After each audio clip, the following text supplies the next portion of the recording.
Chardonnay, one of the most planted white wine grape varieties in the world. As legend has it, it was popularized by Charlemagne's wife, who was tired of seeing red stains on her husband's beard every time he had a glass of red wine. More on that later. It's an incredibly difficult wine to pin down. It can be sharp or soft, fruity or flinty, crisp or creamy, ready to drink or age-worthy. Because of its versatility and the hardiness of the grape, this dry white is enjoyed by many and grown almost everywhere, from the limestone-rich soil of Burgundy to the mountainous regions of Argentina.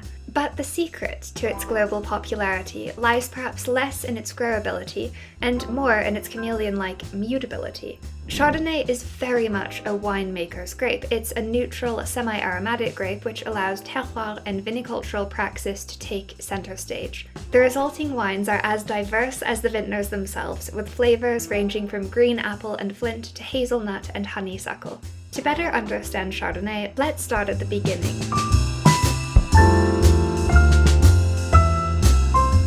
The Chardonnay grape was born in Burgundy, the result of a cross between Pinot Noir and Vouet Blanc grapes. The grape is light green in color with a relatively thin skin. Chardonnay ripens early, and true to its Burgundian heritage, it internalizes and very much capitalizes on terroir. If you were to take every bottle of Chardonnay ever made anywhere in the world, you'd be struck by the sheer diversity of experiences possible from one single grape. The world of Chardonnay is replete with every possible permutation of climate, soil, aging, oaking, batonnage, etc. Here, there truly is a Chardonnay for everyone.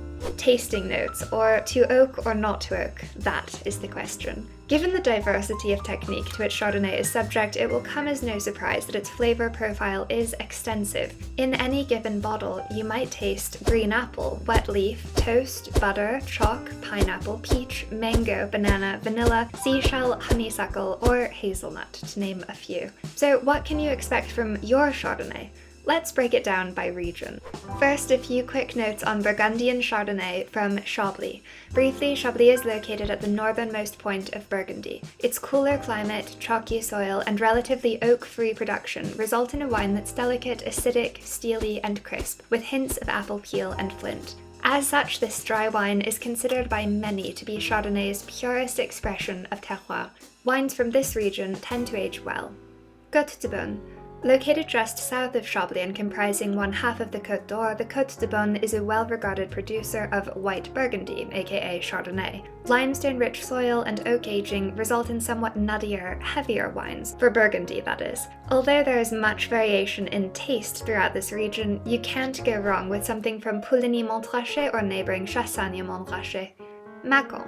South of the Côte de Beaune, the Mâconnais boasts a sunnier climate and produces high-quality Chardonnay at lower costs. Think delicate, fruit-forward wines that are, nevertheless, less age-worthy than, say, a Chablis. Try Pouilly-Fuissé for an indication of what this region has to offer.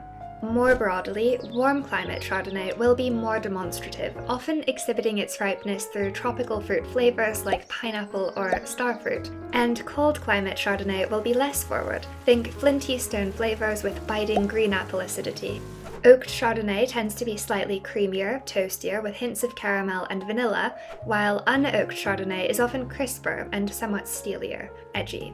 Chardonnay treated with malolactic fermentation will be more buttery and rounded with hazelnut notes, and wines aged on lees will be less acidic due to yeast exposure and possibly more layered.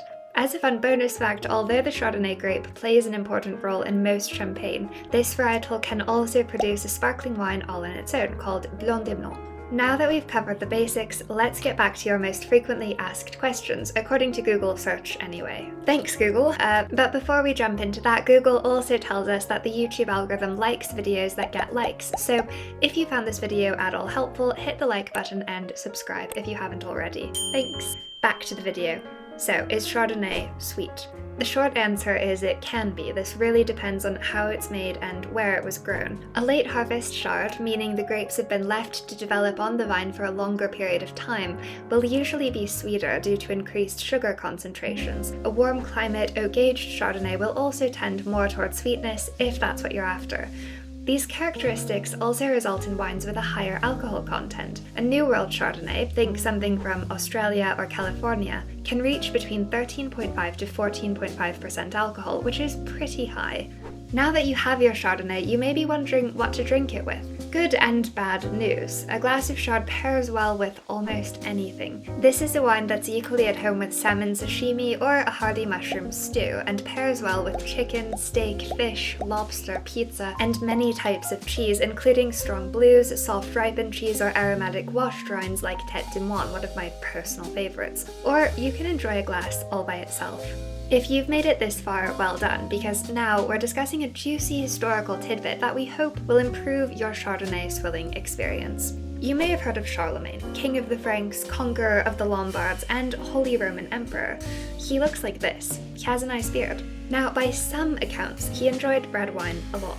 He drank it liberally at banquets, state dinners, fetes, etc. Unfortunately, he was careless when drinking, and his glorious beard was often sullied by hideous red stains. Luitgard, his fourth wife, was understandably unimpressed with this, so she had white grapes, Chardonnay grapes, planted on one of the couple's estates, the Courton Charlemont. A stroke of brilliance, as now, whenever Charlemagne would spill wine on his beard, it would simply blend in. Still sticky, but not red.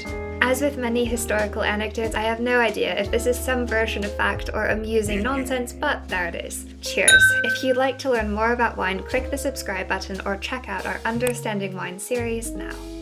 If you'd like to see more videos like this one, please consider supporting us on Patreon at the link in the description box below. As a Quince patron, you'll get early access to future videos and can even vote on upcoming video topics. Our amazing patrons allow us to work on these videos full-time and make them as good as we possibly can. Thank you all very, very much for your support.